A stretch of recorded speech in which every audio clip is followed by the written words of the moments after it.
மீண்டும் சந்திப்பதில் மிக்க மகிழ்ச்சி. இன்று நம்ம பார்க்கக்கூடிய தலைப்பு வந்து unit level chemicals and biological hazards. தமிழ்ல சொல்லப்போனா ரசாயனம் மற்றும் உயிரியல் அபாயங்கள். இந்த யூனிட் எதுல இருந்து எந்த பிளாக்ல இருந்து பிளாக் 3 கடைசி யூனிட் ஆய்வகத்தில் ஏற்படக்கூடிய ஆபத்துகள். இந்த பிளாக் 3 எந்த டாபிக் கீழே வருதுன்னா ஆய்வக மேலாண்மை திறன் சொல்லக்கூடிய லெபோரட்டரி மேனேஜ்மெண்ட் ஸ்கில்ஸ். நான் உங்கள் Balakrishnan, IGNOU councillor, assistant professor in chemistry, Vivekananda college, Madurai, Tamil Nadu.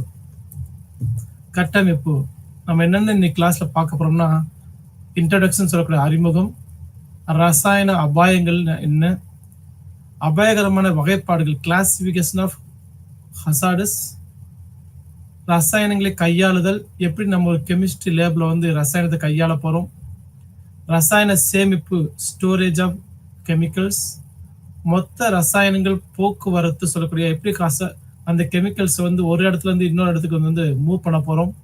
அடுத்து சிதைக்கும் சொல்லக்கூடிய டீகேட்டிங் ஆபத்தான திரவங்கள், ஹைலி கான்சன்ட்ரேஷன் ஆசிட்ஸ், இந்த மாதிரி ஒரு வகையை பார்க்க போறோம். அடுத்து வந்து சுகாதாரம், அடுத்து வந்து உயிரியல் அபாயங்கள் ஆய்வகம், உயிரியல் அபாயங்கள் ஆய்வகம் பயாலஜிக்கல் மைக்ரோ பயாலஜிக்கல் லெபோரட்டரியில என்னென்ன ஹசார்ட்ஸ் இருக்கு பார்க்க போறோம்.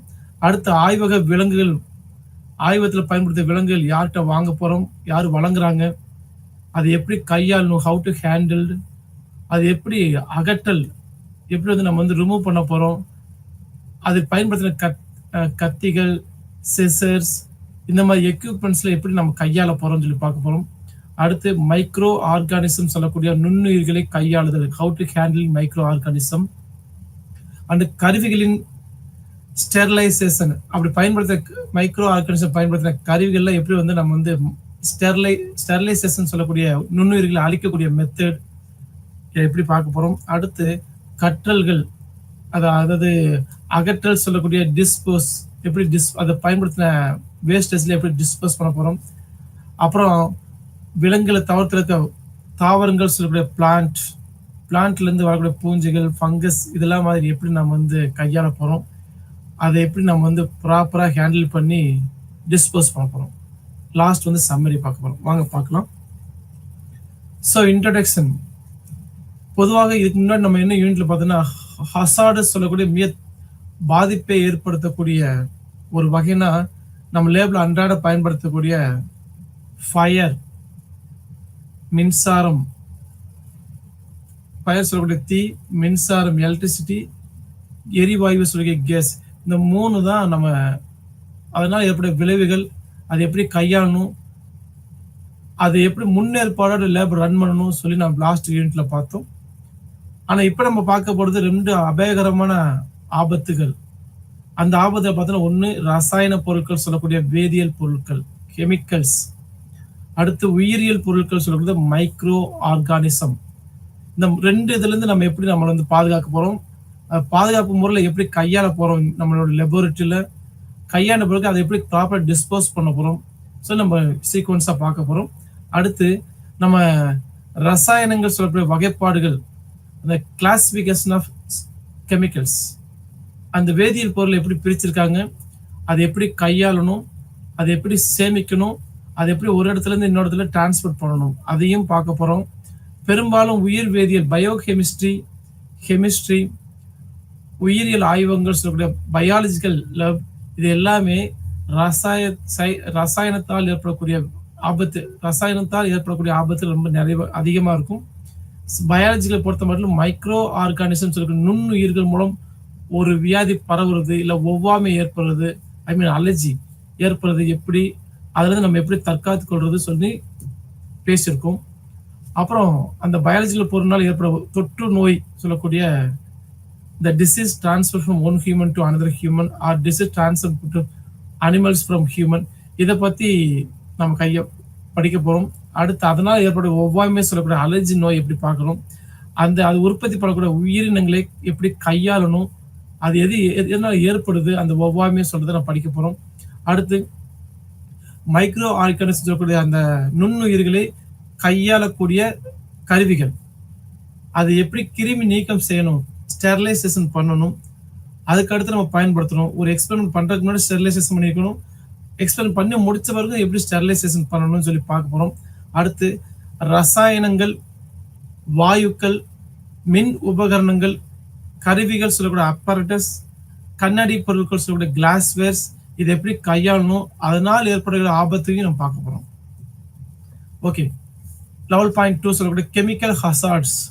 பொதுவாகவே கெமிஸ்ட்ரி சொன்னாவே வந்து அங்க இருக்க எல்லா பொருளுமே நமக்கு தெரியும், அந்த கெமிக்கல்னால நமக்கு வந்து உடல் ரீதியாகவும் ஏகப்பட்ட பிரச்சனை கொண்டு வரும்.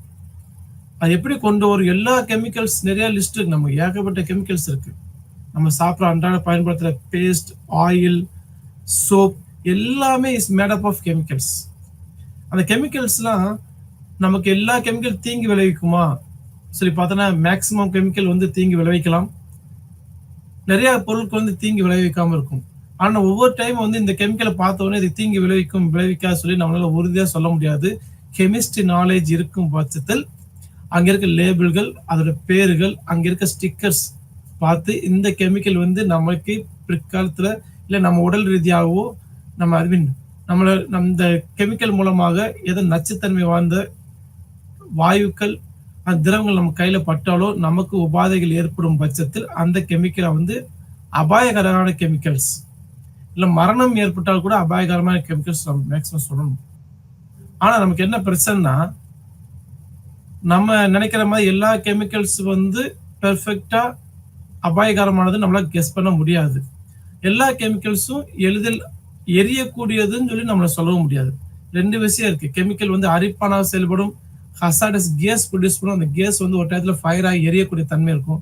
அந்த மாதிரி எளிதில் எரியக்கூடியது. ஆனா படிச்சவங்க கெமிஸ்ட் வேதியியல் புரிஞ்சவங்க என்ன சொல்றாங்க, அந்த ஸ்டிக்கரை பார்த்து ஈஸியா உடல் உபாதைகள் ஏற்படும், விஷவாயு தாக்கு உருவாக்கும், அப்புறம் வந்து அது ஈஸியா ஃபயர் ஆயிரும், தீ பிடிச்சிரும் சொல்ல லேபிள் பார்த்து கண்டுபிடிக்கலாம். ஆனா பொதுவாக ஒரு சராசரி மனிதன் வந்து அதை பார்த்தோன்னே இது நல்லதா கெட்டதா நம்மளால ஈஸியா புரிஞ்சுக்க முடியாது. ஆனா ஹியூமன் டெண்டன்சி என்னன்னா, எல்லா கெமிக்கல்ஸும் ஹசார்டஸ். எப்ப ஹசார்டஸ் சொல்லி பார்க்கும்போது எந்த ஒரு கெமிக்கல் தேவைப்படுற கான்சென்ட்ரேஷன்ல நம்ம உடம்புல எடுத்துக்கிற அளவுக்கு அது ஹசார்டஸ் கிடையாது. ஃபார் எக்ஸாம்பிள், இன்னைக்கு நான் அன்றாட பயன்படுத்துற சோடியம் குளோரைடு. சோடியம் குளோரைடு சொல்றது உப்பு, சால்ட். இந்த சோடியம் குளோரைடு டெய்லி நம்ம சாப்பாடுல எடுத்துக்கிட்டு தான் இருக்கும். அதே சோடியம் குளோரைடு ஒரு லிமிட் மேல போயிடுச்சுன்னா உப்பு கறிக்க ஆரம்பிக்கும், இட்ஸ் அ ஹசார்டஸ். உடம்புல வந்து உப்புத்தன்மை கூடுச்சுன்னா ப்ரெஷர் கூடும். அதே எந்த ஒரு கெமிக்கல்ஸ் இருந்தாலும் ஒரு சரிவிகித கான்சென்ட்ரேஷன் நம்ம உடம்புல சேர்க்கும் பட்சத்தில் அது ஹசார்டஸ் கிடையாது. நான் சொல்றது உணவுப் பொருள் மட்டும் தான். கெமிஸ்ட்ரி லேபிள் எல்லாமே ஆல்மோஸ்ட் ஹசார்டஸ் தான் இருக்கும். அதை கையாளுறது ரொம்ப கேர்ஃபுல்லா பயன்படுத்தணும். அடுத்து ஆய்வகத்தில் பணிபுரியக்கூடிய ஆய்வக ஊழியர்கள் கண்டிப்பாக ரசாயனத்தை எப்படி கையாளணும், முன்னெச்சரிக்கை எப்படி எடுக்கணும்னு சொல்லி அது வழிமுறை தெரிஞ்சுட்டு தான் அந்த கெமிக்கலை நம்ம ஓபன் பண்றது, க்ளோஸ் பண்றது, கையாளுறது எல்லாமே இருக்கு. ரசாயன அபாயங்கள் பொதுவாக 3 சாத்தியமான வழி இருக்கு. ஒண்ணு, அங்க இருக்க கெமிக்கல்ஸ் வந்து கசிவு ஏற்பட்டாலோ, அந்த கசிவு மூலமாக மறைமுகம் நம்ம கையாளும் போது நம்ம கையிலையோ இல்ல அதுல இருந்து ஏற்பட புகை, அதனால நம்ம மூக்குல உரியறதுனால நமக்கு இந்த சுவாசம் பண்றதுனால டைரக்டா நமக்கு ஸ்கின்ல பட்டாலும் நமக்கு அரிப்புத்தன்மை ஏற்படும். அல்ல அது ஃபியூம்ஸை வந்து சுவாசித்தாலும் நம்ம லங்ஸ் பிளஸ் வந்து உடல் உபாதைகள் ஏற்படும். ஸோ கசிவு கண்டிப்பா இருக்கக்கூடாது. கசிவான பாட்டில் நம்ம கையாளுறது ரொம்ப கேர்ஃபுல்லா பயன்படுத்தணும். அடுத்து, ஒரு சில கெமிக்கல்ஸ் ரூம் டெம்பரேச்சர்ல என்ன செய்யும், ஆவியாகும். வாலண்டைல் கெமிக்கல்ஸ் சொல்லுவாங்க. ஒரு சில கெமிக்கல்ஸ் ஓபன் பண்ண உடனே புகையா வெளியே வர ஆரம்பிச்சிடும். சல்ஃபியூரிக் ஆசிட் கான்சன்ட்ரேஷன் அதிகமாக இருக்கும். ஓப்பன் பண்ணா போதும் ஆட்டோமேட்டிக் என்ன ஆவியாக ஆரம்பிச்சிடும். ஒரு சில தூசிகள் டஸ்ட் பார்ட்டிகல்ஸ், நிறைய கெமிக்கல்ஸ் வந்து சுமல் அடிக்க ஆரம்பிக்கும். நாப்தலின், இந்த அந்தூர்ல சொல்லக்கூடிய கெமிக்கல்ஸ் வந்து ஓப்பன் பண்ணாவே சுமல் அடிக்கும். சப்ளிமேஷன், சாலிட் இருந்து கேஸா மாறுறது, இந்த இதெல்லாம் நமக்கு வந்து டஸ்ட் பார்ட்டிகல் இல்ல சுமலோட சேர்ந்த ஒரு கெமிக்கல்ஸ் வரும். இதெல்லாம் ஈஸியா நம்ம வாய் வழியாவோ மூக்கு வழியாவோ நம்ம உடம்புக்கு போக வாய்ப்பு நிறைய இருக்கு. அதனால நமக்கு உடம்ப தீங்கி விளைவிக்கும். இன்னொன்னு பார்த்தோன்னா, இது வந்து ஒரு சில கெமிக்கல் வெடிக்கிறதுனால ஏற்படும். எக்ஸ்ப்ளோஸ் ஆகலாம். எக்ஸ்ப்ளோஸ் ஆகிறத தாண்டி எக்ஸ்ப்ளோஸ் ஆகி முடிஞ்சு நம்ம ஒரு இடத்துல இன்னொரு தூக்கி போடும் போது என்ன செய்யணும், நம்ம கைகள் உடையிறது, எலும்பு முறிவு ஏற்படுறது, உடல தீ புண் ஏற்படுறது, இதெல்லாம் செகண்டரி. இதனால வெடிப்பினால் ஏற்படக்கூடிய இன்னொரு பிரச்சனைகள். ஆனா மெயினா வந்து பாத்தீங்கன்னா நம்ம சுவாசம் பண்ணாலோ, வாய் வழியாவோ, மூக்கு வழியாவோ, கண் தோரம் வழியாவோ, ஏதாவது ஒரு ரூபத்துல ஸ்கின்ன டைரக்டா டச் பண்ணாலோ, இந்த கெமிக்கல்ஸ் படும்போது வந்து ஸ்ப்ளிட் ஆகும்போது நமக்கு வந்து என்ன செய்யலாம், இந்த மாதிரி நிறைய பிரச்சனை வரும். ஸோ கசிவினால் ஏற்படுறது, ஆவியாரினால் ஏற்படுற பிரச்சனைகள், அடுத்த பக்கம் வந்து எக்ஸ்ப்ளோசிவ் ஆறனால நமக்கு ஏற்படுற உபாதைகள். இதெல்லாம் நம்ம கேர்ஃபுல்லா கையாளணும். இதெல்லாம் கெமிக்கல் ஹசார்டஸ், ரசாயன அபாயங்கள். ரசாயன அபாயங்கள் இன்னும் சொல்லப்போனா மிக முக்கியமானது வந்து லெபரட்டரியில் ஒர்க் பண்ற ஸ்டாஃப்ஸ், ஆய்வக ஊழியர்கள் கண்டிப்பாக மிக முக்கியமான ஒரு சில கடமைகளை செஞ்சிருக்கணும். ஒண்ணு கையாளு விதம், இன்னொன்னு பாதுகாப்பு. இந்த 2 கையாளுதல் பிளஸ் பாதுகாப்பு 2யும் கரெக்டா செஞ்சுட்டீங்கன்னா உங்களுக்கு எந்த விதத்திலயும் உங்க உடம்புல எந்த பிரச்சனையும் வராது. பிளஸ் எப்படி எப்படி அந்த கெமிக்கல்ஸை ஸ்டோரேஜ் பண்ணணும், ஸ்டோர் ரூம்ல ஸ்டோரேஜ் பண்ணணும், அந்த ஸ்டோரேஜ் எப்படி பண்ணணும், அதை எப்படி கையாளணும் சொல்லி அம்சங்களை நீங்க கண்டிப்பா என்ன செய்யணும், தெரிஞ்சு உங்க நோட்ல குறிப்பா எடுத்து வச்சுக்கணும். அடுத்து அதனால் ஏற்படும் நச்சுக்கள் அல்லது விஷங்கள், கெமிக்கல் பாய்சன்ஸ் மற்றும் பிற அபாயகரமான பொருட்கள் பாதுகாப்பான சேமித்தல், கையாளுதல் மிக மிக நீங்க அறிஞ்சிருக்கணும். திரும்பி சொல்றேன், பாய்சன் கெமிக்கல்ஸ், நச்சு அல்லது விஷமான கெமிக்கல்ஸ், அதனால அந்த கெமிக்கல்ஸ் ஸ்டோரேஜ் பண்றதுனாலோ அதை கையாளுற விதத்தை நீ கண்டிப்பா தெரிஞ்சு வச்சுக்கணும். அடுத்து பொருட்களை வகைப்படுத்தும் லேபிளோட பரிந்துரைக்கப்பட்டுள்ளது. ஒவ்வொரு கெமிக்கலும் நம்ம வந்து ஸ்டோரேஜ் பண்ணும்போது அந்த கெமிக்கல்ஸ்ல வந்து என்னென்ன இருக்கணும், அந்த கெமிக்கல்ஸ் ஒவ்வொரு கெமிக்கல் லேபிள் ஒட்டிருப்பாங்க. அந்த லேபிள் வந்து என்னென்ன விஷயங்கள்லாம் அடங்கியிருக்கணும் சொல்லி இந்திய தரநிலை பணியகம், இந்திய தரநிலை பணியகம் சொல்லக்கூடிய ஒரு ஆர்கனைசேஷன் இருக்கு. அது உலகளாவிய ஏற்படுற ஆர்கனைசேஷன் ஒத்து அவங்க என்ன ஒரு கெமிக்கல்ஸ் என்னென்ன லிஸ்ட்ல இருக்கணும். ஃபார் எக்ஸாம்பிள் ஒரு கெமிக்கல்னா அதுக்கு நேம் இருக்கணும், என்ன கம்பெனி இருக்கணும், அந்த கெமிக்கல்ஸோட நேச்சர் சொல்லக்கூடிய ப்ராப்பர்ட்டி தன்மைகள் என்ன இருக்கும், எப்படி கையாளணும், எந்த டெம்பரேச்சர் ஸ்டோர் பண்ணணும் சொல்லி லிஸ்ட்ல நிறைய இருக்கு. அது கண்டிப்பா அதுல ஒவ்வொரு கெமிக்கலையும் லேபிள் பண்ணிருக்கணும். இதையும் நம்ம படிச்சு புரிஞ்சுக்கிட்டு கையாள தெரியணும். இது தெரிஞ்சா ரசாயனங்கள் ஏற்படுற ஆபத்துகள் நம்ம குறைக்கலாம்.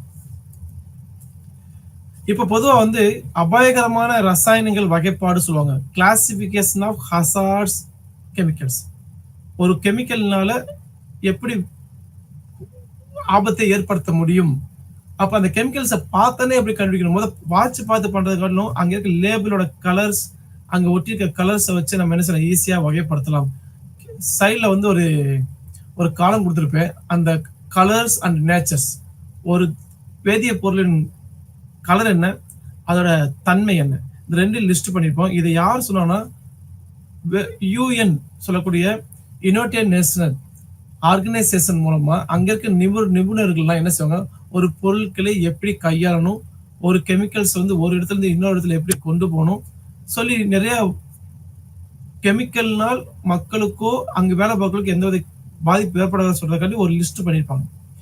அது பாதுகாப்பு முறையில எப்படி கெமிக்கல்ஸ் கையாளணும், வேதிப்பொருளை கையாளணும், அதைப்படி இந்த டீட்டெயில்ஸ் நோட்ஸ் கொடுத்துருப்பாங்க. அதை தான் என்ன செய்வாங்கன்னா, இங்க நான் கலர் நேச்சர் சொல்லி கொடுத்துருக்கேன். கலர் சொல்றது வந்து ஆரஞ்சு கலர் வச்சுக்கல, மொத்தம் 9 வகை பிரிச்சிருக்காங்க. 9 வகை கலர்ல வச்சு நம்ம ஈஸியா என்ன செய்ய, இந்த கெமிக்கல்ஸ் இந்த வகை சேர்ந்தது இப்படி கையாளணும்னு சொல்லி நம்ம யூகத்தின் அடிப்படையில் கொண்டு போயிடலாம். முதல்ல நம்ம கலர் டிஸ்டிங்விஷ் பண்ண தெரியணும். இப்போ ஃபர்ஸ்ட் ஆரஞ்சு கலர் வச்சுக்கலேன், இது எக்ஸ்ப்ளோசிவ். நம்ம வாங்குற வேதிப்பொருள் வந்து ஆரஞ்சு கலர் இருந்தால் அது கண்டிப்பா வெடிக்கும் தன்மை கொண்டது. ரெட் கலரா இருந்துச்சுனால் அந்த லேபிள் ரெட் கலர் சிம்பிள் ஒட்டியிருந்தாங்கன்னா இது ஃபிளேமபிள், எளிதில் எரியக்கூடிய தன்மை கொண்டது. அப்ப அந்த இடத்துல வந்து ஸ்பார்க்கிங், ஏதாச்சும் ஒரு தீ விபத்து எதுவுமே நடக்கக்கூடாது. அடுத்து ப்ளூ கலர் கிடைச்சா வாட்டர் ரியாக்டிவ். இப்போ சோடியம் மெட்டல் இருக்கு, அது மண்ணெண்ணில் தான் டிப் பண்ணி வச்சிருப்பாங்க. ஏன்னா சோடியம் வந்து வாட்டர்ல ரொம்ப ஸ்பீடா ஹைலி ரியாக்டிவ், ரொம்ப ஸ்பீடா ரியாக்ட் ஆகி ஸ்பார்க் கிரியேட் ஆகி வெடிக்க ஆரம்பிச்சிடும். ஸோ ப்ளூ கலர் இருந்தால் வாட்டர்ல அதிகமாக ரியாக்டிவ் ஆகுது அர்த்தம். எல்லோ கலர் இருந்தால் இஸ் ஆக்சிடைசர் சொல்லக்கூடிய ஆக்சிஜன் நேற்றம் கொண்ட தன்மை. ஆக்சிஜனை ஒரு பொருள் எரியுதுன்னா அதுக்கு ஆக்சிஜன் தேவை.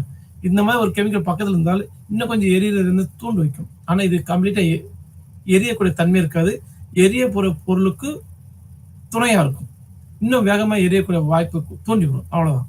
ஸோ எல்லோ கலர் வந்து ஆக்சிடைசர், ஆக்சிஜன் நேட்டம் தன்மை கொண்ட வேதிப்பொருள்.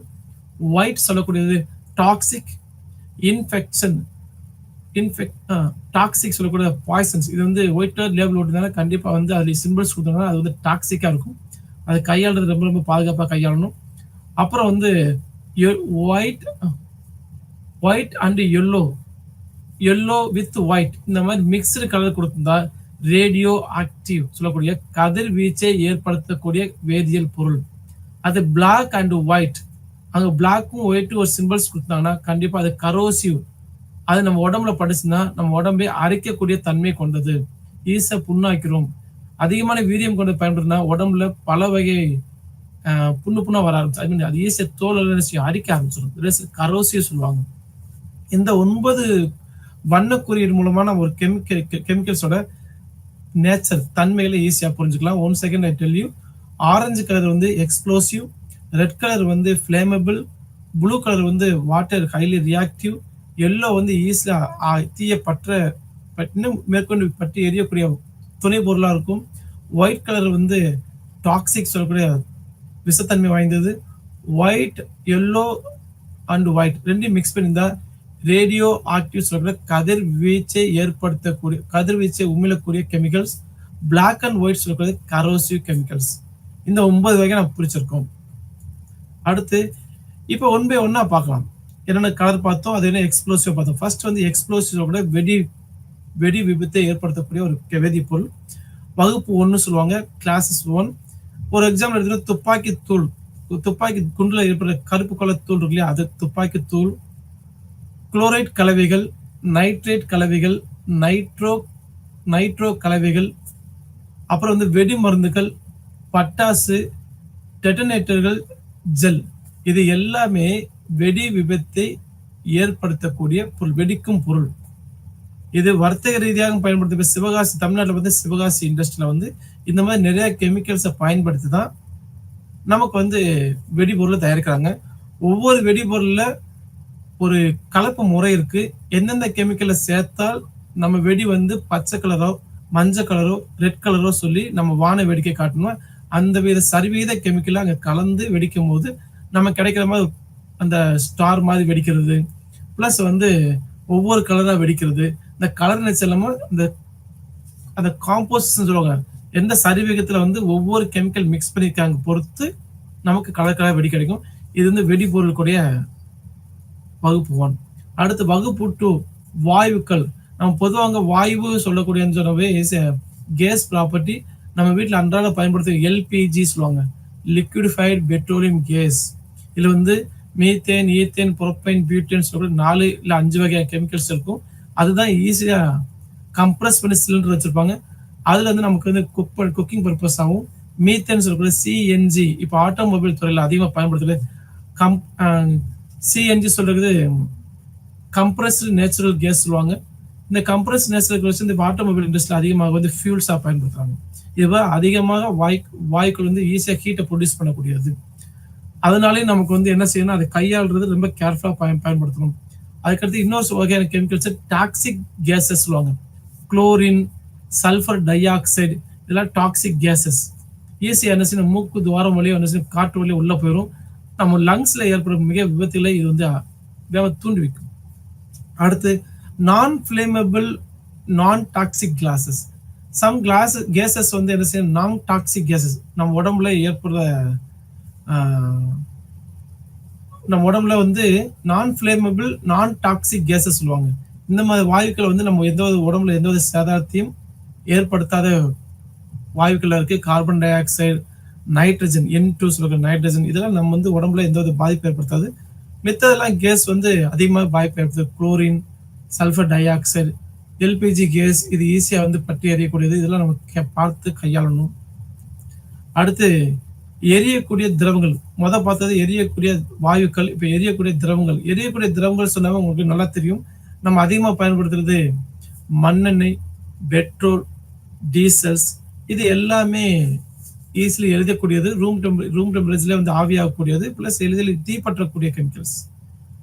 பிளஸ் வந்து கெமிக்கலோட சேர்ந்து பெட்ரோலியம் பார்த்தாச்சு. ஆல்கஹால் சொல்லக்கூடிய நம்ம ஆல்கஹால் மதுவுக்கு பயன்படுத்துறது. பிளஸ் நாப்தால் கெமிக்கல்ஸ் யூஸ் பண்றாங்க. பென்சின் அண்ட் டொலுயின், இதெல்லாம் ஈஸியா என்ன செய்யணும், எளிதில் தீப்பற்றக்கூடிய தன்மை கொண்டது. வகுப்பு 4 4வது பார்க்கும்போது எரியக்கூடிய திடப்பொருள். எரியக்கூடிய திடப்பொருள் நமக்கு என்ன செய்யணும் அதிகமா பார்க்கிறது கற்பூரம், வைக்கோல், வைக்கோல்ல மிக்ஸ் பண்ண பாஸ்பரஸ், பாஸ்பரஸ் ஒயிட் பாஸ்பரஸ் இருக்கு, ரெட் பாஸ்பரஸ் இருக்கு. ரெட் பாஸ்பரஸ நீங்க வந்து தீக்குச்சில பயன்படுத்துறீங்க. சிவப்பு கலர் அந்த உருண்டை மாரி இருக்கிறது.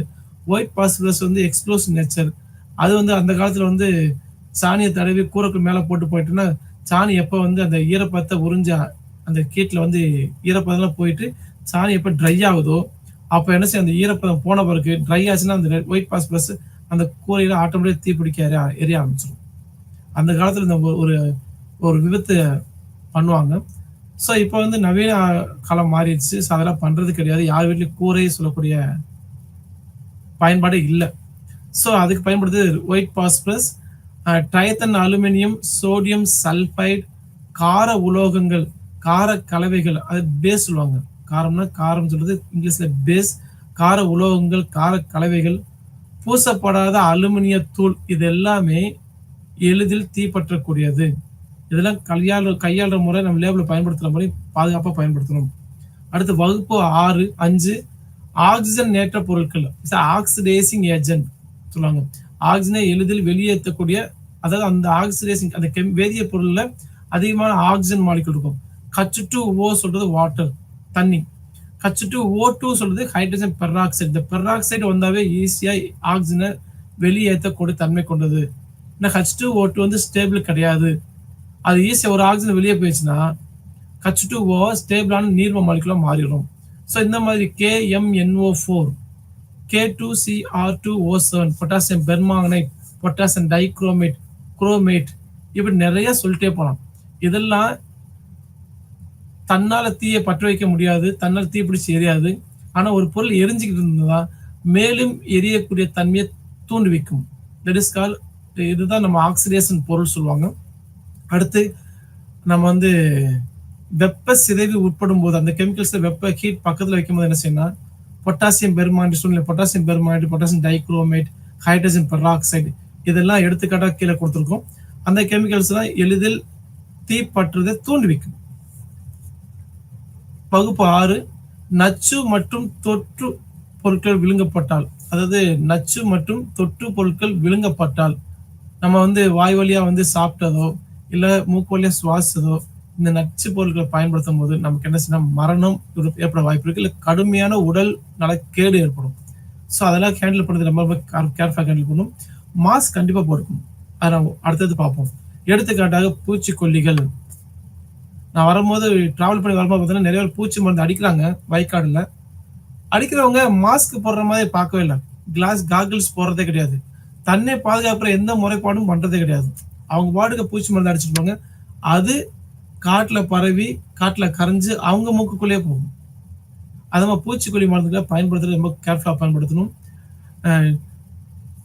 டெட்ராத்லீட் பல மருந்து பொருட்களான அசுத்தமான மருத்துவமனை கழிவுகள், நிறைய கெமிக்கல்ஸ், நிறைய ட்ரக்ஸ் சொல்லுவாங்க இல்லையா, மாத்திரை மருந்துகள், கழிவுகள், லேபிள்ல இருந்து வெளியேற ஹாஸ்பிட்டல் இருந்து வெளியேறக்கூடிய மருந்து கழிவு பொருட்கள் இதெல்லாம் தொற்று கிருமி அதிகமாக பரவும். அதை கையாளுறது ரொம்ப ரொம்ப முக்கியமானது. வகுப்பு 7 கதிரியக்க பொருட்கள் சொல்லக்கூடிய யுரேனியம், ரேடியம், தோரியம் நம்ம நாட்டில் இருக்க அணுமின் நிலையத்தில் பயன்படுத்துகிற கதிர்வீச்சுகளே அதிகமாக வெளியேற்றக்கூடிய உலோகங்கள் சொல்லக்கூடிய ரேடியம், யுரேனியம், தோரியம் இதெல்லாம் ரேடியோ ஆக்டிவ் எலமெண்ட்ஸ்.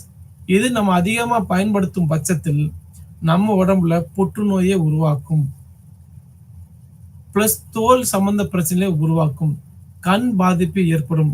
நம்ம உடம்புல ஜீன் சொல்லக்கூடிய மிக முக்கியமான உயிரை தோற்றுவிக்கக்கூடிய மூலக்கூறுகளை டிஎன்ஏ வந்து சிதைக்க வாய்ப்பு உள்ளது.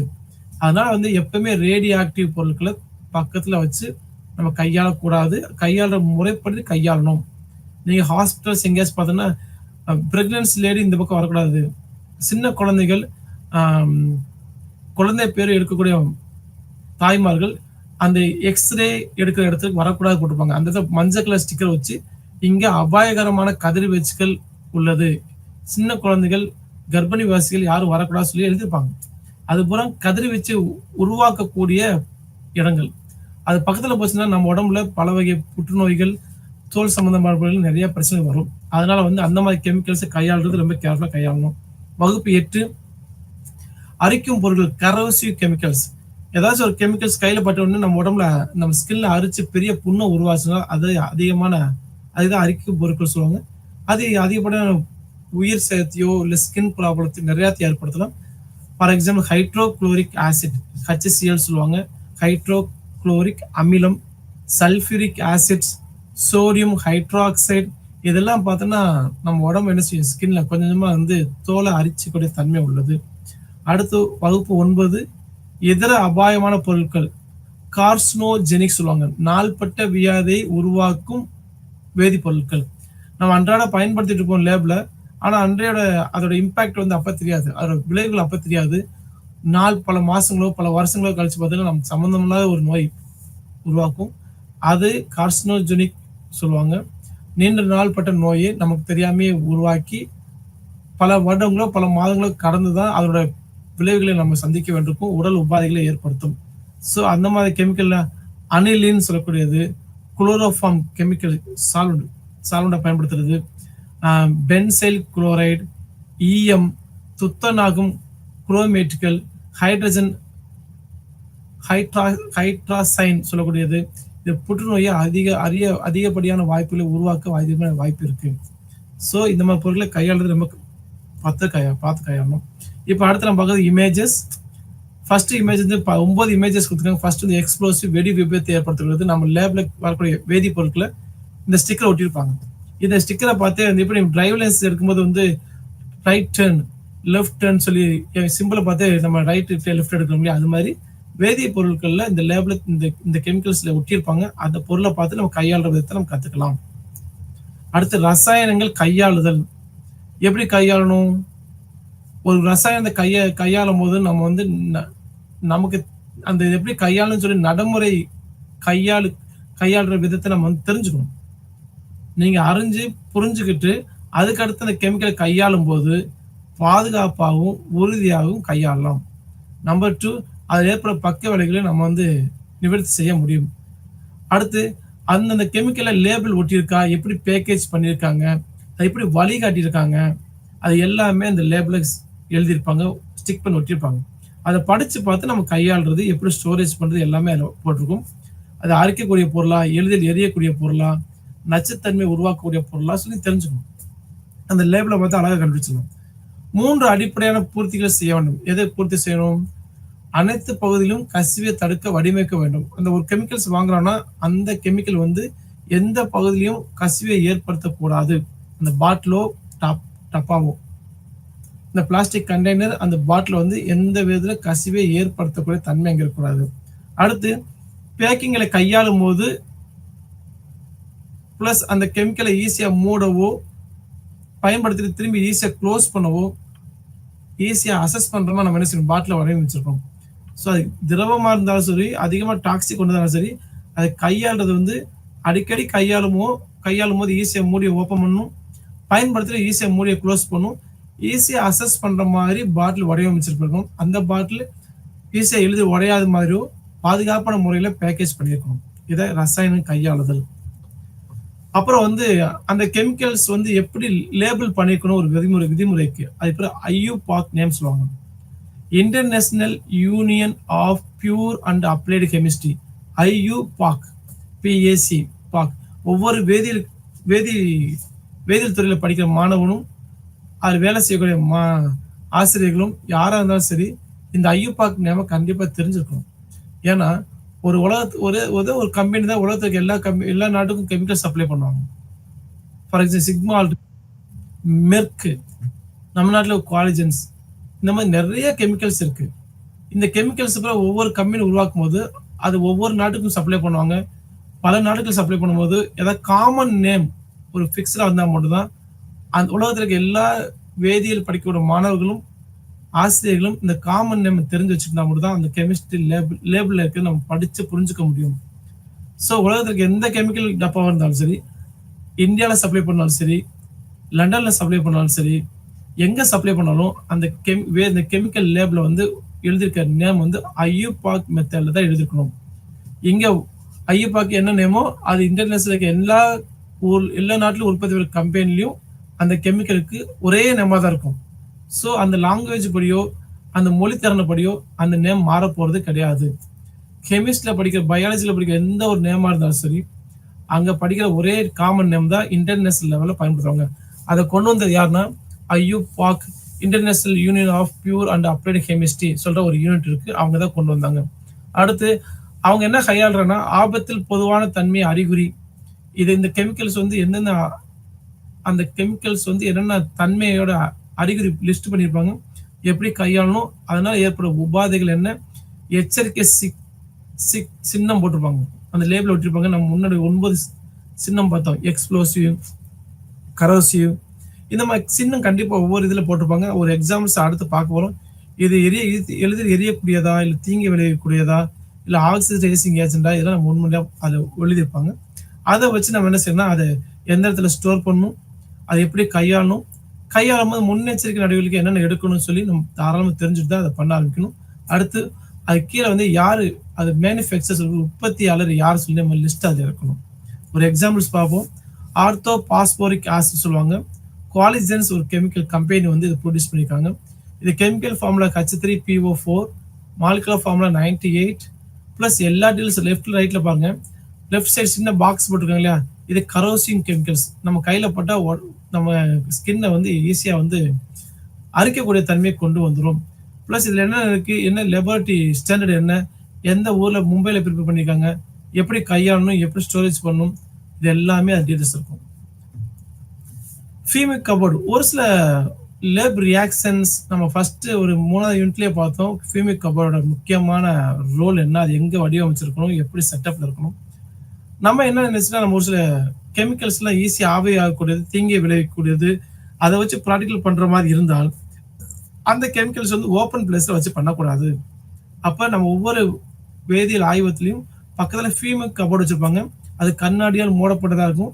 முன்னாடி டோர் மட்டும் நம்ம ஈஸியா ஓப்பன் பண்ணி க்ளோஸ் பண்ற மாதிரி இருக்கும். அதை டோர் க்ளோஸ் பண்ண உடனே அந்த டோரோட அந்த கபோர்ட் சொல்லக்கூடிய அந்த பெட்டியோட மேல் பகுதியில எக்ஸாஸ்ட் ஃபேன் இருக்கும்.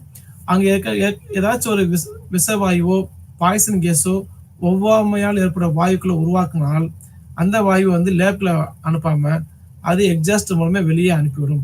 அதனால லேப்ல வேலை பார்க்குறவங்களுக்கோ எந்தவித அபாயம் ஏற்படாம இருக்கணும். அதுக்கானதான் இந்த ஃபீமிக் கபோர்டு வடிவமைச்சிருக்காங்க.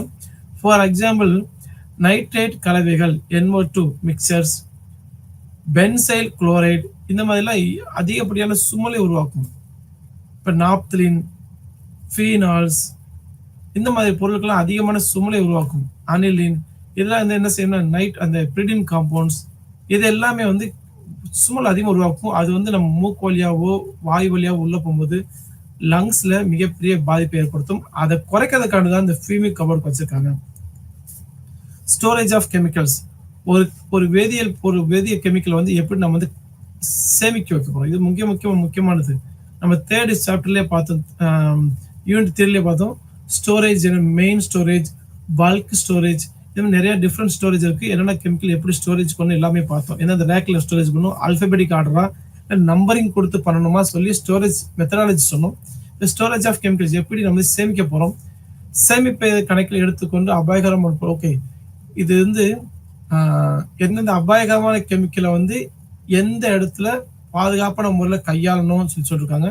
ஃபார் எக்ஸாம்பிள் வந்து விஷம் பாய்சன் வச்சுக்கலேன், சயனைடு, இது போன்ற ஆபத்தை உருவாக்கும் பொருட்கள் நம் கண் பார்வையில எப்பயுமே பாதுகாப்பான இடத்துல இருக்கணும் அவசியம். நம்பர் 1.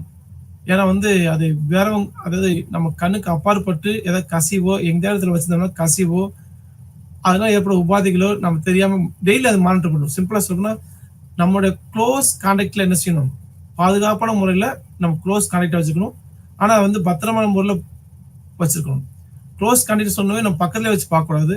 அது எப்படி ஸ்டோரேஜ் பண்ணுவோம், ஸ்டோரேஜ் பண்ணி அதுக்குள்ள வாயுக்கள் விஷவாயுக்கள் எதுவுமே கசியாத மாதிரி க்ளோஸ் பண்ணி நம்ம டெய்லி பார்வையில் வச்சுட்டே இருக்கணும். ஏன்னா யாராச்சும் அசம்பாதம் ஏதாவது பண்ணியாச்சுன்னா அது மூலியமா வந்து மிகப்பெரிய உயிரிழப்பு ஏற்பட வாய்ப்பு இருக்கு. அதுக்கு எப்படி அதை வந்து கையாளணும் பார்த்தீங்கன்னா, லேப் ஸ்டாஃப் 3 பேர் 2 பேர் இருந்தாங்கன்னா அதுல ஒருத்தரை வந்து அதை பூட்டிய அலமாரில் வச்சு பாதுகாக்கணும். அவங்க பாத்துக்குவாங்க, அட்டெண்டன்ஸ் 2 பேர் இருக்காங்க அவங்க பாத்துக்கலாம்னு சொல்லி அவங்களோட மேல பழிய போட்டு நம்ம கவனம் சிதறவா இருக்கக்கூடாது, கவனம் குறைபாடா இருக்கக்கூடாது. ஸோ யாராச்சும் ஒருத்தரோட பார்வையில கண்டிப்பா அந்த சைனைடு பாய்சன் பாய்சனஸ் கெமிக்கல்ஸ் வந்து வேதிப்பொருட்கள் வந்து அவங்க கண்ட்ரோல்ல தான் இருக்கணும். அப்படி வைக்கக்கூடிய அந்த பூட்டின அலமாரி வந்து கீ எல்லாமே அந்த ரெஸ்பெக்டிவ் ஸ்டாஃப் மெம்பர்ஸ் மட்டும் தான் இருக்கணும். அவங்க தான் அதுக்கு இன்சார்ஜ். அவங்க தான் அதை அசஸ் பண்ணணும், எடுத்து பயன்படுத்தணும். அவங்க ஒருத்தர் தான் அக்கௌண்டபிள் பண்ணி வைக்கணும். அது சரி பார்த்து ஒவ்வொரு வாரமும் இந்த கெமிக்கல் சரியான முறையில் கையாளப்படுகிறதா எழுதி வைக்கணும். இல்லை அது தேவைப்படைய அளவுக்கு வந்து லேபில் கொடுத்து மீதி இருக்கிறத பேக் பண்ணி அதை எடுத்து ஸ்டோரேஜ் பண்ணி வைக்கிறது. தேவையான அளவு தான் எடுத்தாங்களா இல்லை வேற இதில் பயன்படுத்துறாங்களா சொல்லி கவனமா இருக்கணும். இது உயிரை கொல்லக்கூடிய ஒரு வேதிப்பொருள்.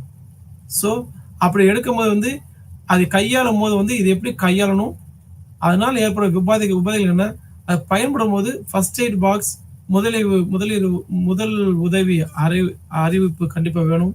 பிளஸ் வந்து இந்த மாதிரி நோய் எதிர்ப்பு மருந்து சொல்லக்கூடிய மருந்து பிளஸ் வந்து ஃபர்ஸ்ட் எய்ட் வந்து கண்டிப்பா அந்த இடத்துல இருந்தால் அந்த கெமிக்கல் கையாளும் போது நமக்கு எதாவது உடல் உபாதைகள் ஏதாவது மாற்றம் ஏற்பட்டால் உடனே ஃபர்ஸ்ட் எய்ட் பண்ணி நோய் எதிர்ப்பு மருந்து கொடுத்து அவனை காப்பாற்றணும். இந்த விஷயம் இருந்தா மட்டும் தான் பாய்சனஸ் கெமிக்கலை நம்ம கையாளணும்.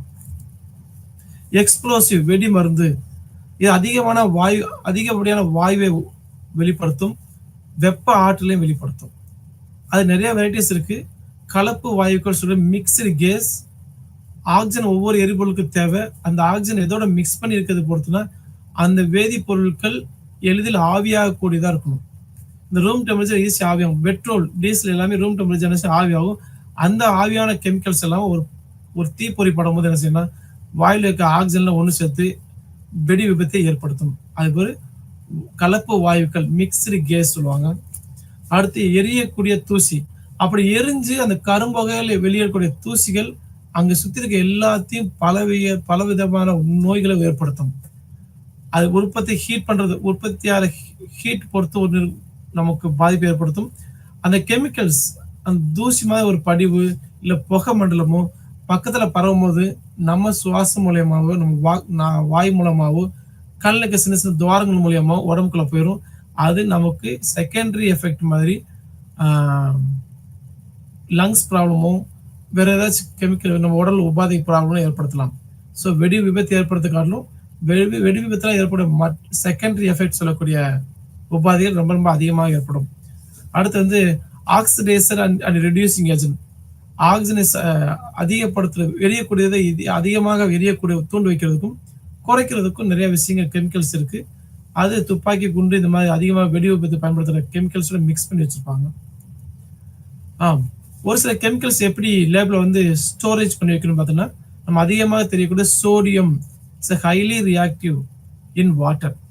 வாட்டர்ல ஒரு சோடியம் மெட்டல் தூக்கி வாட்டர்ல போட்டோம்னா பால் வந்து வாட்டர் மேல எவ்வளவு ஸ்பீடா ஜம்ப் ஆகுமோ அதே மாதிரி டப்பு ஜம்ப் ஆகி போயிட்டே இருக்கும்.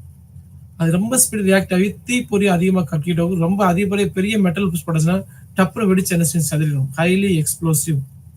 ஸோ அந்த சோடியம் மெட்டல் வந்து மண்ணெண்ணில தான் முக்கி வைக்கணும்.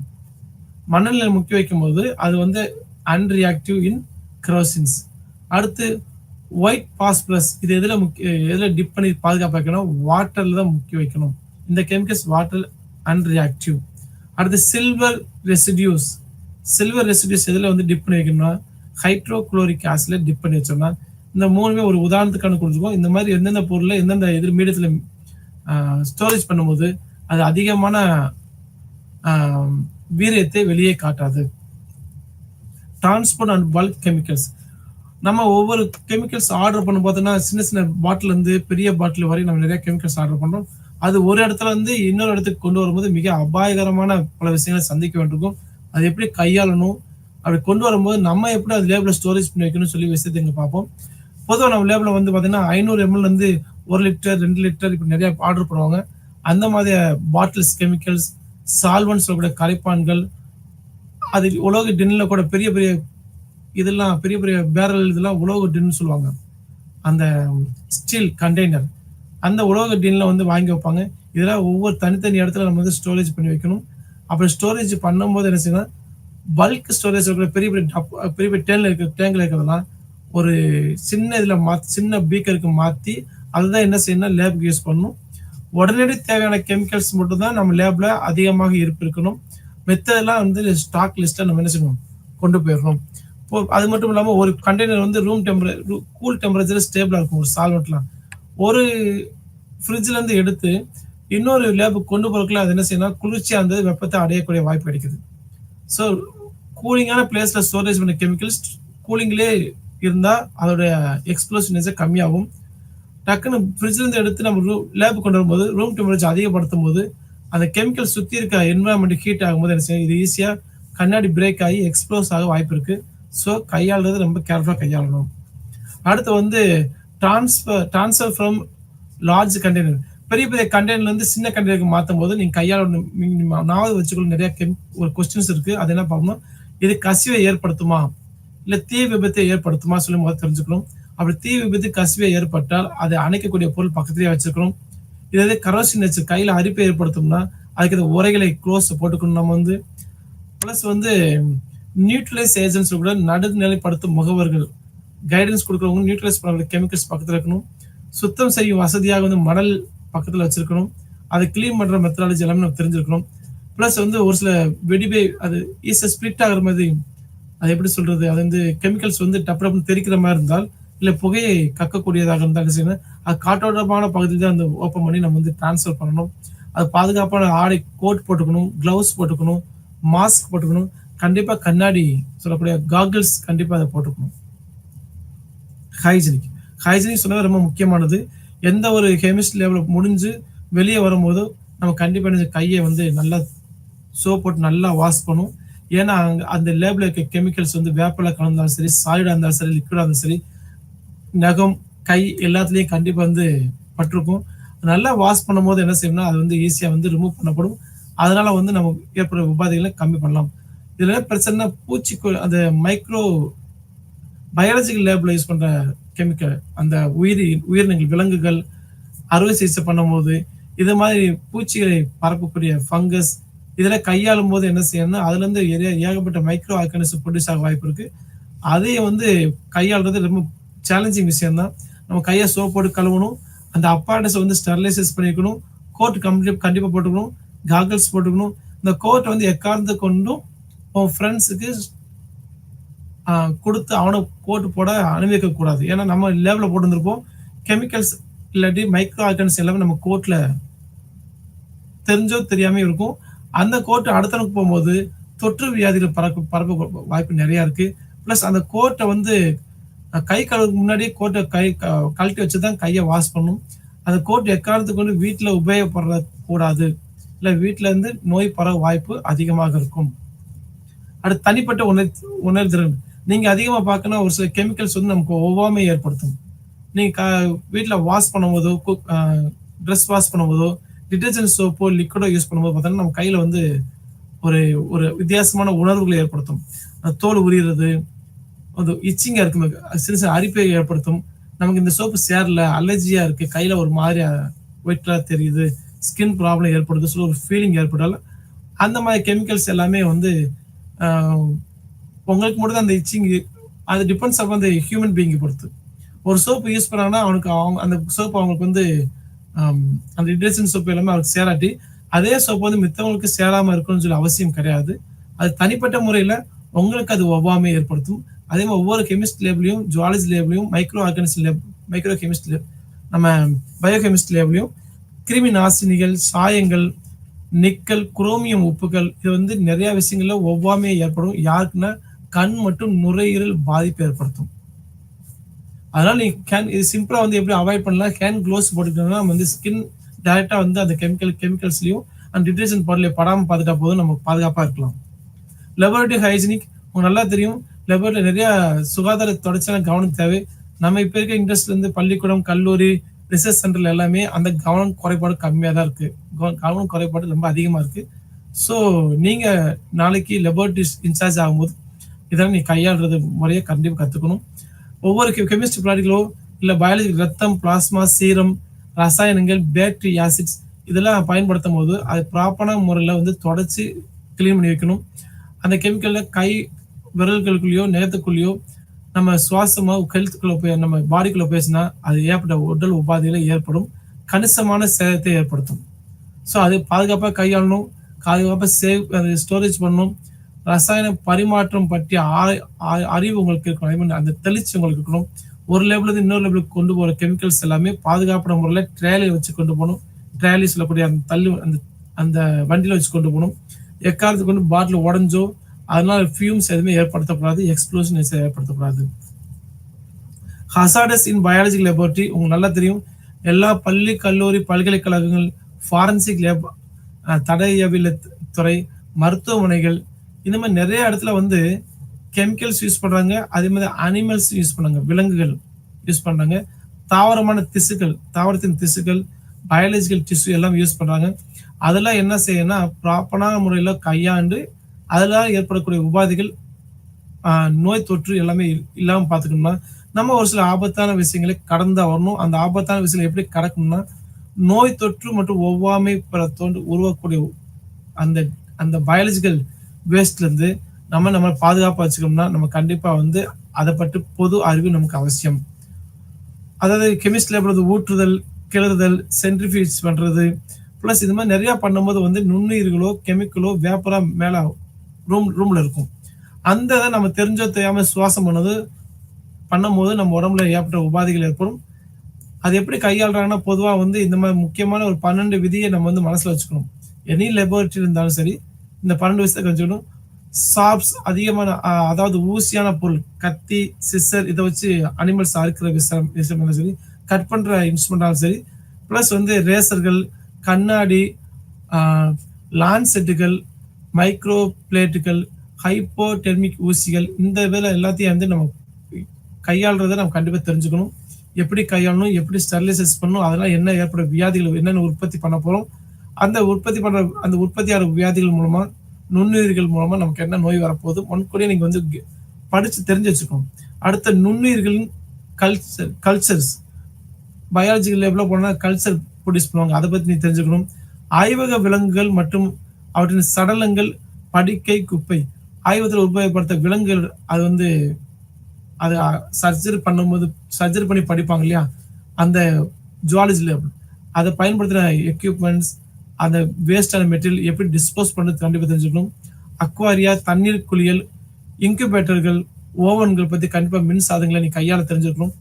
ஆட்டோக்ளேவ் ஓவன்ஸ், பன்சன் பர்னர்கள் போன்ற ஹீட்டர்கள் உற்பத்தி பண்ணக்கூடிய அந்த மின்னணு சாதனங்களையும் தெரிஞ்சு வச்சுக்கணும். குழாய் மற்றும் கையாளுதலின் போது அபாயங்களை தீர்வு, குழாயில் ஏற்படுற மின் கசிவு, இதெல்லாம் நீங்க வந்து கையாளுற விதத்தை நம்ம தீர்வு தெரிஞ்சுக்கணும்.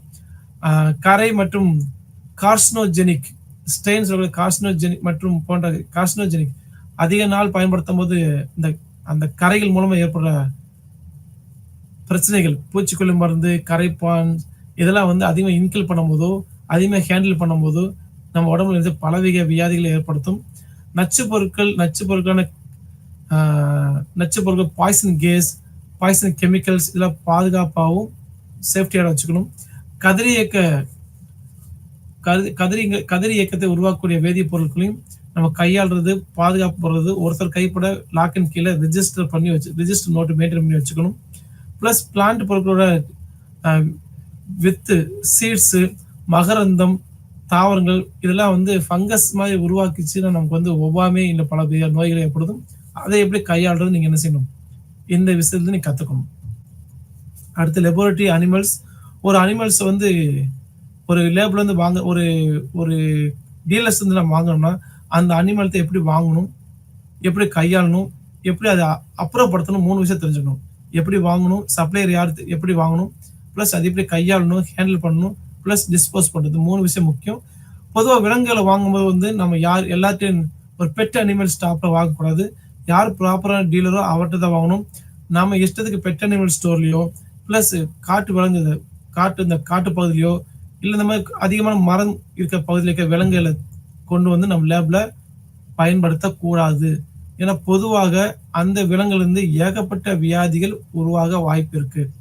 ஸோ நமக்கு சப்ளை பண்ண அனிமல்ஸ் எல்லாமே கரெக்டான டீலர்கிட்ட தான் வாங்குறாங்களா நம்ம தெரிஞ்சுக்கணும். இதனால் நோய் கிருமிகள் இல்லாதவே சர்டிஃபிகேட் கொடுத்துக்கணும். அது ஃபார் எக்ஸாம்பிள் காட்டு யானை, காட்டு விலங்குகள், பாலூட்டிகள், பறவைகள், வவ்வால்ஸ், அந்த எலி, அந்த சின்ன சின்ன அனிமல்ஸ் எல்லாமே காட்டுல இருந்து உற்பத்தி எடுக்கிற மாதிரி இருந்தா கண்டிப்பா அது ஒரு வகையான நோயை தொற்று வைக்கும், பரப்பும். உண்ணி இருக்கும், அந்த அனிமல்ஸ் உண்ணி இருக்கும், பூச்சிகள் ஒட்டியிருக்கும், பூஞ்சைகள் ஒட்டியிருக்கும், தோல் பூஞ்சைகள் ஒட்டியிருக்கும், பலவற்றுக்கான விருந்தாளியான விளையாடுகின்றன. இந்த இந்த உண்ணிகள், பூச்சிகள், தோல் பூஞ்சைகள் இதெல்லாம் பாக்டீரியாஸையும் வைரஸையும் பரப்பி நம்மளையும் சுத்தி இருக்கிற நம்ம சுத்தி இருக்கிற நம்ம ஃபேமிலிஸையும் எல்லாத்தையும் என்ன செய்யும், நோய் தொற்று ஒரு செயின் மாதிரி என்ன செய்யும், உருவாயிரும். ஸோ கவனமா நம்ம கையாளுறதும் பிளஸ் டீலர்ஷிப் கரெக்டா வாங்கிட்டீங்கன்னா அந்த அனிமல்ஸ் மூலமா நோயை பரப்புறதை கம்மி பண்ணலாம். அப்படி animal laboratory animals laboratory work முடிச்சது அந்த அனிமல்ஸை ப்ராப்பரா டிஸ்போஸ் பண்ணணும், அகற்றணும். அப்ப அந்த அனிமல்ஸோட வேஸ்ட் எல்லாமே என்ன செய்யணும், ஒளி போகா பைகள், லைட் உள்ள பெனிட்ரேட் ஆகாத பையில போட்டு கட்டி வைக்கணும். அந்த விலங்குகள் சேஃப்டியான முறையில் குப்பைத்தட்டில் போடணும். அந்த விலங்கு மூலயமா நோய் தொற்று ஏற்படுற மாதிரி இருந்தால் அந்த விலங்கை கண்டிப்பா நீங்க எரிச்சு சாம்பல் ஆக்கிட்டு அதை மண்ணுக்குள்ள போதிச்சு வைக்கிறது பெட்டர். நம்ம இந்த விலங்கு டிஸ்போஸ் பண்ணும்போது அந்த விலங்குனால நோயை தொற்று ஏற்படுற மாதிரி இருந்தால் அந்த இதை கண்டிப்பா எரிச்சுதான் ஆகணும், வேற வழி இல்லை. அதுக்கு முன்னெச்சரிக்கை எடுக்க என்னென்ன முன்னெச்சரிக்கை பண்ணுவோம், கிருமி நாசினி வச்சு கை கழுவணும். இந்த பூஞ்சைகள், நச்சுக்கொல்லிகள், பூச்சி மருந்துகள், இந்த விதைகள்லாம் நம்ம பயன்படுத்தும் போதோ இல்லை பயன்படுத்த நம்ம ஸ்டோரேஜ் பண்ணி ஃப்ரிட்ஜில் எதை வைக்க போதோ, அனிமல்ஸோட ஃபுட் எல்லாமே வச்சிருக்கும் போதோ அந்த ஃப்ரிட்ஜில் நம்ம அசஸ் பண்றது ரொம்ப பாதுகாப்பாக வைக்கணும். அந்த ஃப்ரிட்ஜில் சீரம், நுண்ணுயிர்கள் கல்ச்சர் சொல்லுவாங்க, மைக்ரோபியல் கல்ச்சர், பிற உயிரினங்கள் பொருட்கள் சேமிக்கப்படும். அந்த குளிர்சாதனப்பெட்டில இந்த மாதிரி பொருட்களோடு சேர்ந்து நச்சு கலந்த பூச்சிக்கொல்லிகளோ பூஞ்சிகளோ கண்டிப்பா வைக்கக்கூடாது. வெவ்வேறு ஸ்டோர் ரூம், வெவ்வேறு ஃப்ரிட்ஜில் இதை மெயின்டைன் பண்ணி வச்சுக்கணும். டிஸ்போசபிள் சொல்லக்கூடிய அகற்றல், அப்படி பயன்படுத்த காட்டு பறவைகள், பாலூட்டிகள் ஆய்வகத்தில் அணிவிக்க பயன்படுத்தக்கூடாது. அது டீலர்ஷிப் வாங்கி அதை ப்ராப்பரா டிஸ்போஸ் பண்ணும். அப்படி காட்டு விலங்குகள் பயன்படுத்த வந்தால் விலங்குகள் கொக்கிப்புழு சொல்லக்கூடிய கொக்கிப்புழு, அந்த கொக்கிப்புழு இப்ப அதிகமா மக்களிடையே இருக்கு. அது அனிமல்ஸ் வருதோ இல்லையோ நம்ம உடம்புல கொக்கிப்புழு இருக்கும்.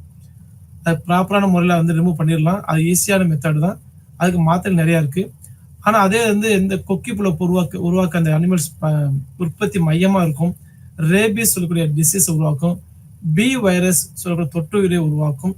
இதெல்லாம் தாண்டி பார்த்தீங்கன்னா நம்ம நாடா புழுக்கள், நிறைய பூச்சிகள், நம்ம உடம்புக்கு தீங்கி விளையக்கூடிய டிசீஸ் எல்லாம் அந்த காட்டு பறவைகள் நமக்கு வரும் வாய்ப்பு இருக்கு. அதனால நீங்க காட்டு பறவைகளும் பாலூட்டிகளும் அது வாங்கவே கூடாது. ப்ராப்பரான ஏஜென்ட் மூலயமா வாங்கி அது நோய் தொற்று இல்லாததான் நம்ம லேபிள பயன்படுத்தணும். அடுத்து கிருமி நாசினியால் கை கழுவணும். அப்புறம் ஆட்டோ கிளேவ் செய்யணும். அந்த அறுவை சிகிச்சை பண்ண அப்பாரட்டஸ் எல்லாமே நம்ம நோய் நீக்கம் செய்யணும்னா நம்ம ப்ரீவியஸ் கிளாஸ் பண்ண மாதிரி அந்த அப்பாரட்டஸ் எல்லாமே ப்ராப்பரான முறையில் ஆட்டோ கிளேவ் மூலமா நம்ம என்ன செய்யணும், ஸ்டெரிலைசேஷன் பண்ணணும். அடுத்து பரிசோதனைக்கு முன்னும் பரிசோதனைக்கு பின்னும் கரெக்டான முறையில் கையை கழுவி அடுத்த வேலைக்கு போகணும். மைக்ரோ ஆர்கானிசம், இந்த ஷார்ப் அண்ட் மைக்ரோ ஆர்கானிசம், ஷார்ப்னா அந்த ஷார்ப்னஸ் உடைய ஊசி, கத்தி, இது எல்லாமே சேர்ந்து அந்த அப்பாரட்டஸ் எல்லாம் சேர்ந்து இது மூலயமா நோய் தொற்று ஏற்படும்.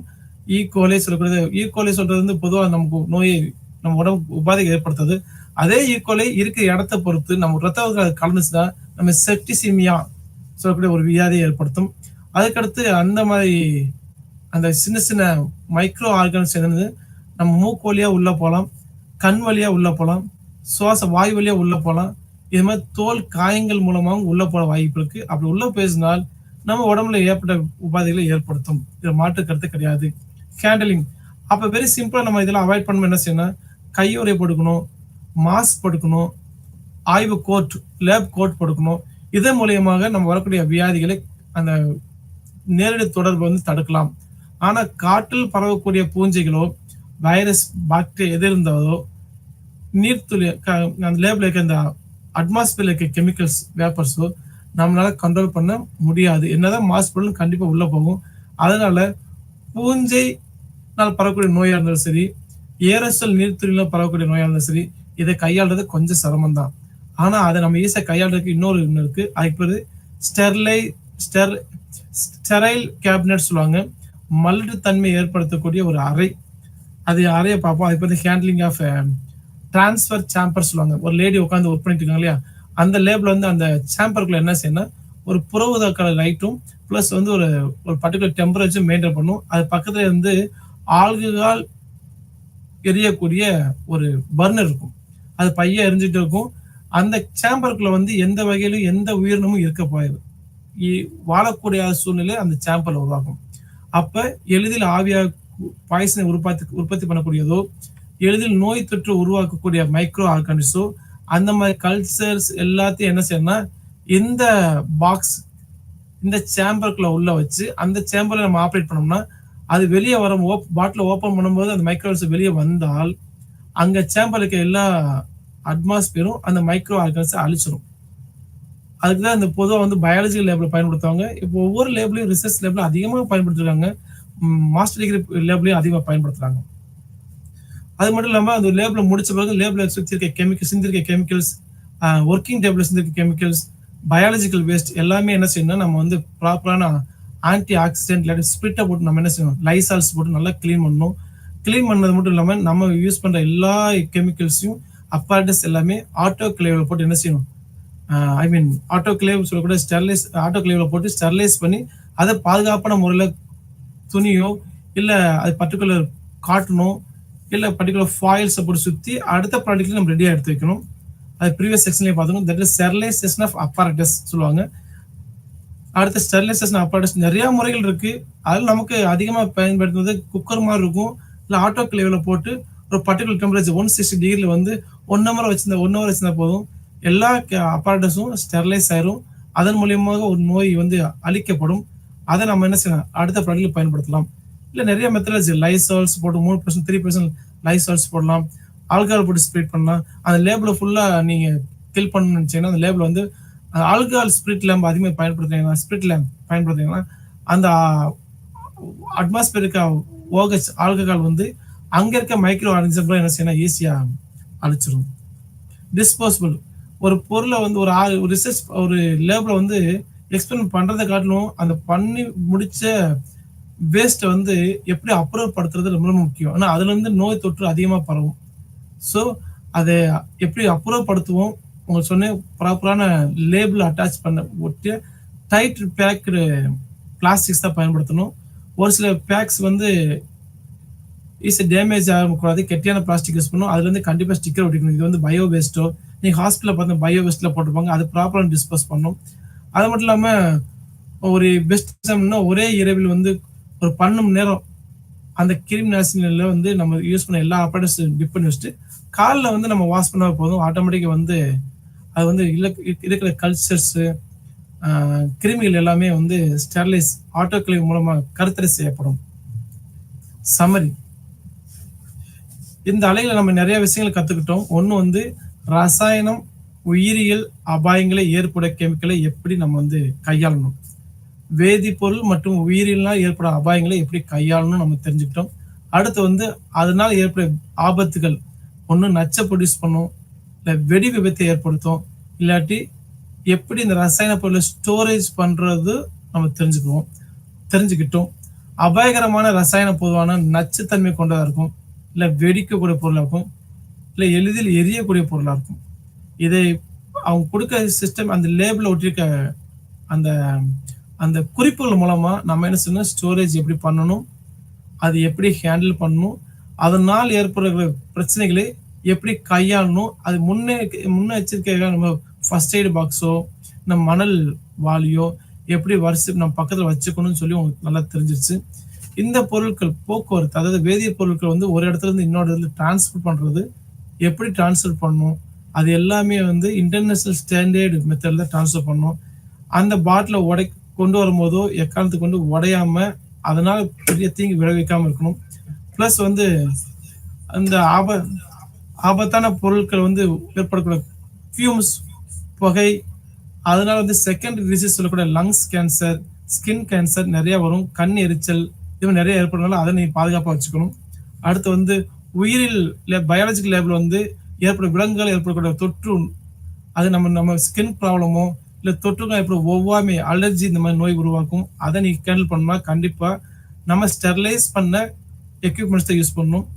பிளஸ் நம்ம யூஸ் பண்ற ஒவ்வொரு விலங்கு எல்லாமே லேபுக்கு முன்னாடி யூஸ் பண்ற விலங்கு வந்து கரெக்டான ஏஜென்ட்ஸ் மூலமா பயன்படுத்தணும். நன்றி, வணக்கம்.